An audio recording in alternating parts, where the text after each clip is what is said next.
Missy, and today I'm here to share with you guys my August wrap-up for 2016. I read a total of 10 books in the month. The first half of the month I read a ton. The second half of the month I barely read anything.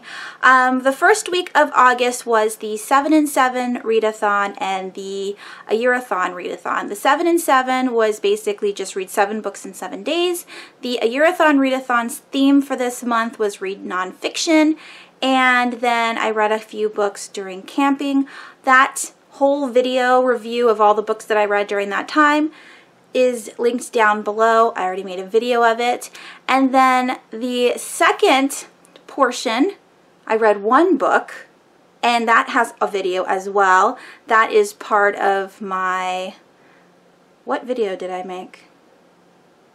Oh, my Bout of Book 17 wrap up. I ended up only reading one book during that readathon, or not reading one book, finishing one book. And then the only other book that I never talked about, I will talk about in just a second. So hopefully that makes sense. The month of August was super busy. So not only did we do the camping thing, but then I started back at work. The kids went back to school. There was a lot of back to school shopping, and I'm exhausted because my schedule has changed. So instead of working a morning mid kind of shift, I work an afternoon shift, and so I get off of work at the same time all the kiddos get out of school, and so there's a major amount of traffic on the way home. And so by the time I get home, I'm super exhausted from the day because 1, I didn't get a nap, 2, I barely ate breakfast, 3, now I have to do dinner, make sure the kids have their homeworks done, and give them baths. So I just don't have time to read anymore. And on top of all of that, because I'm so exhausted, I'm going to bed at like 8:30 at night, which is unheard of. I'm a night owl. I like staying up between 12 and 1 o'clock every morning. And going to bed at 8:30 is just, that's my reading time, and it makes me very sad. So let's do a really quick review of all the books that I read. Again, all the links will be down below if you want an in-depth review of the books. The first one that I read was Hotel Iris by Yoko Ogawa. I read this during the 7 and 7. And this is an adult, or she's 17, but it's definitely not a YA. So I'm going to call it an adult erotica book about a girl named Marie or Mary who falls in love, or not falls in love, but becomes attached to a very, very old man who shows her the ways of the world. He teaches her all about sex and shows her what S&M is, and she enjoys being punished. And this book was so different than Revenge, which is the only book that I've read by Yoko Ogawa, which is a short story collection of horror stories. So I just assumed she read, or she wrote, like thrillers or dark and scary or horror stories, paranormal and stuff like that. I didn't expect an erotica. So I gave this book 3 stars. It was very quick to read. I enjoyed it for the most part, but was shocked at the same time. And if you don't like erotica because it's too graphic, this one is only about bondage. It doesn't really go into the sex acts, so it's pretty tame in that aspect. The next book that I read during the 7 and 7 is Insanity by Cameron Jace. This is the first book in the, I think it's called the Insanity series, and this is an Alice in Wonderland retelling with a twist because everybody from Wonderland are murderers and Alice is in an asylum, so she's also killed a whole bunch of people, and I absolutely love it. The writing style is extremely easy to read, almost on the edge of childish, where it's just anybody could read it. You don't have to have a 12th grade reading level or a college reading level to pick this book up. It's just for fun. I absolutely loved it. I gave it 4 stars. It's completely addictive. I ended up buying books 2 and 3 while I was reading this one, and I do plan on picking up the rest of the books in the series. So if you like Alice in Wonderland, definitely pick this up. The bundle for books 1 and 3 is on Amazon right now on free or Kindle for 99 cents. So if you are interested, 99 cents isn't that much to spend on 3 books, so pick it up if you like. The next little book that I read, I will leave a picture here. I actually sent it to Penelope because I thought she might like it. And it is just a tiny prequel to Mad Max Fury Road, the movie. And it talked about Mad Max and how he, you know, came to be part of the Citadel and like why he was captured and all that stuff. And it talks about Imogen Joe and how he became, you know, the owner of the Citadel and what his backstory is. I really enjoyed it. I gave that one also 4 stars. Okay, the next thing that I read for the 7 and 7 was The Lake, which can be found in Monsters Corner. So this is just a little novella or short story. It's really short though, and it yeah, it's part of that Monsters Corner anthology. This is by Tanariv Due, and I gave this one 2.5 stars. 5 stars? 5 stars. It was just okay. It's about a woman who goes from Boston to Florida. She's a teacher and she just got divorced, and when she gets down there, she purchases a house with a mysterious lake, and weird things start happening to her physically, and that's about it. It doesn't really go into detail. There was a lot of questions unanswered, and but I think it, you know, because the anthology is called Monsters Corner and it has kind of like a monster aspect to it, the short story, you know, relates to the rest of the stories in that anthology. I personally didn't find it scary or that interesting, so that's why I gave it 2.5 stars. The next book I read was for the Year-a-thon Readathon, and that theme was nonfiction, and so I picked up Smoke Gets in Your Eyes and Other Lessons from the Crematory by Caitlin Doughty. This was absolutely fantastic. It was the only 5-star I gave in the month. Yeah, the only 5-star I gave in the month of August. This is about a woman who is a licensed mortician, and this is her, you know, her childhood and her memoir of like how she became a mortician. She started off at a crematory and worked her way up, went to mortician school, yada yada.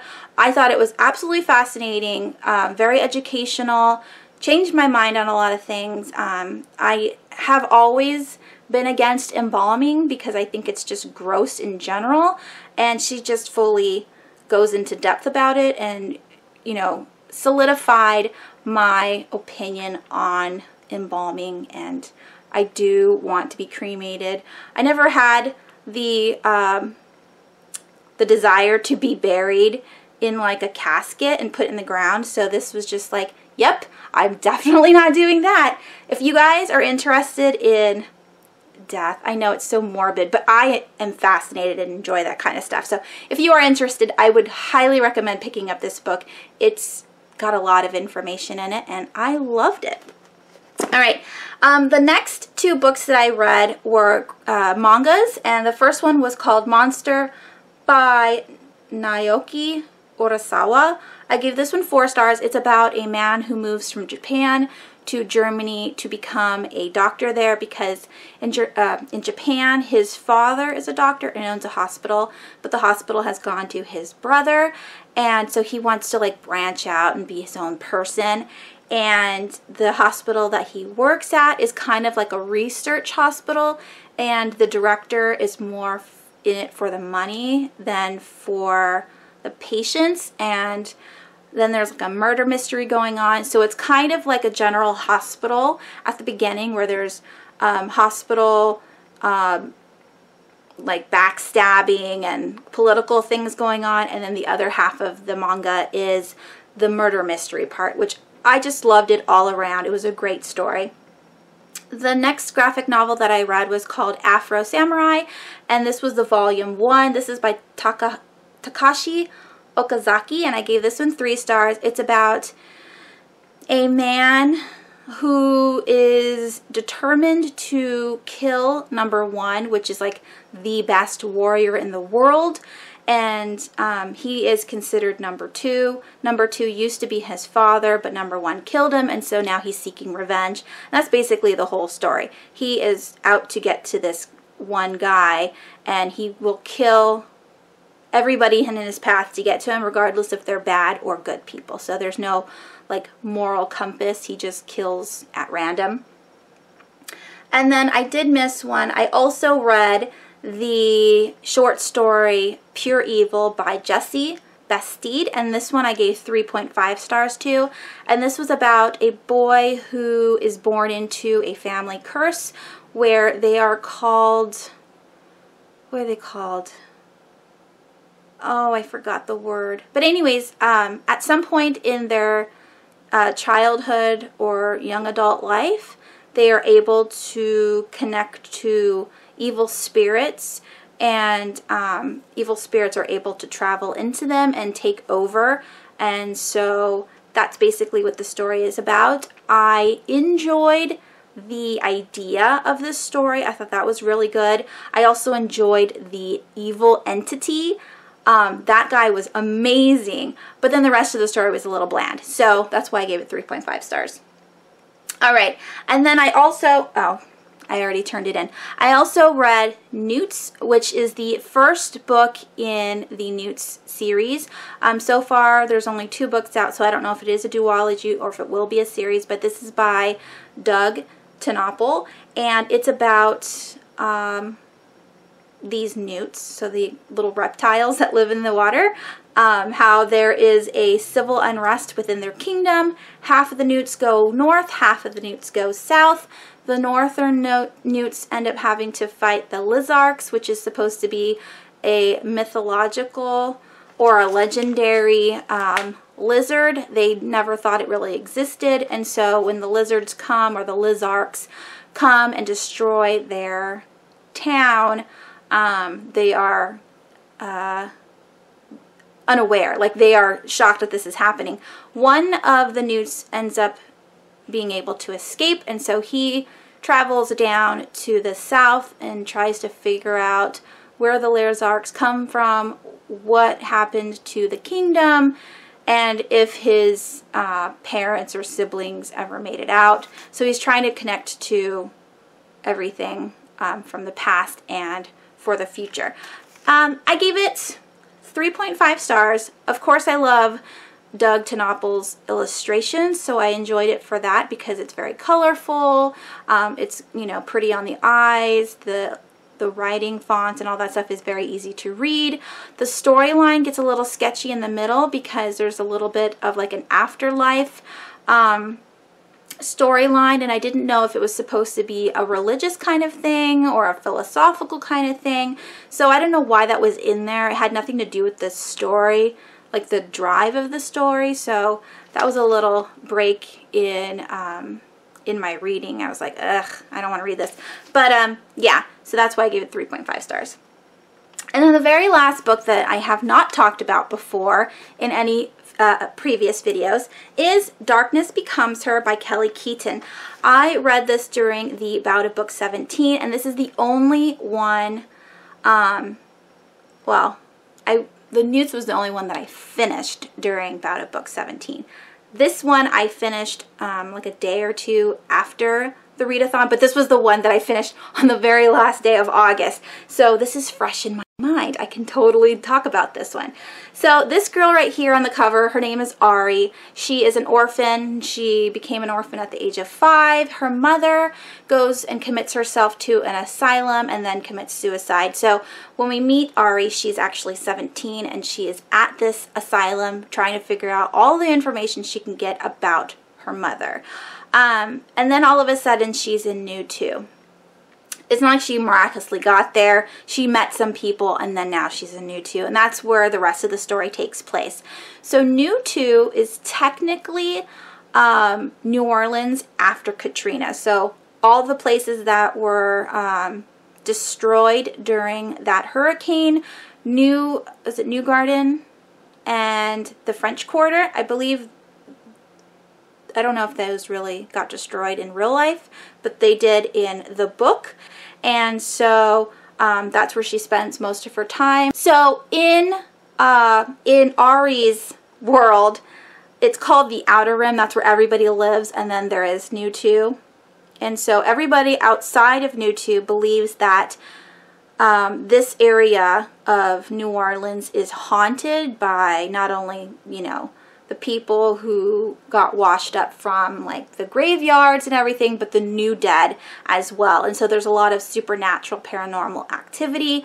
But then Ari goes there and realizes that it's not just like talk, like there are actual supernatural beings, like shapeshifters and vampires and witches, and she's shocked about this whole thing. And then comes the more shocking bit where there are actual Greek gods, and she's thinking, what? All of this is true? I just thought it was so fascinating. I love the fact that the monsters and the gods were connected and thrown in the mix in this book. I loved everything about the story. Ari is very kick-ass. She can like take you down because she's been trained by her foster parents who are bounty hunters. So that is amazing. She can like shoot a gun and, you know, drop a guy and knee him in the balls and all that stuff. So I thought that was funny. But she's also vulnerable as well, like all teenage girls, or, you know, people in general. So she falls in love.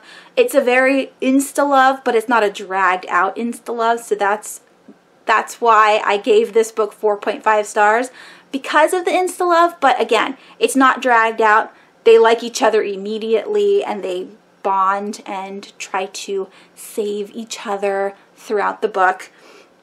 So yeah, I am excited that I own all 3 books. I heard from somebody that there's a 4th book, which I wasn't expecting, but I do have the trilogy, and I'm excited to pick up the 2nd book in the series. So yes, loved it, loved it, loved it. And I can't wait to get rid of this cover. It does not match my other 2 books. There was a cover change after this one, or maybe this is a different cover from a different country. Like, I don't know. I don't know what it is, but yes, I loved it. And yeah, those are all the 10 books that I read in the month of August.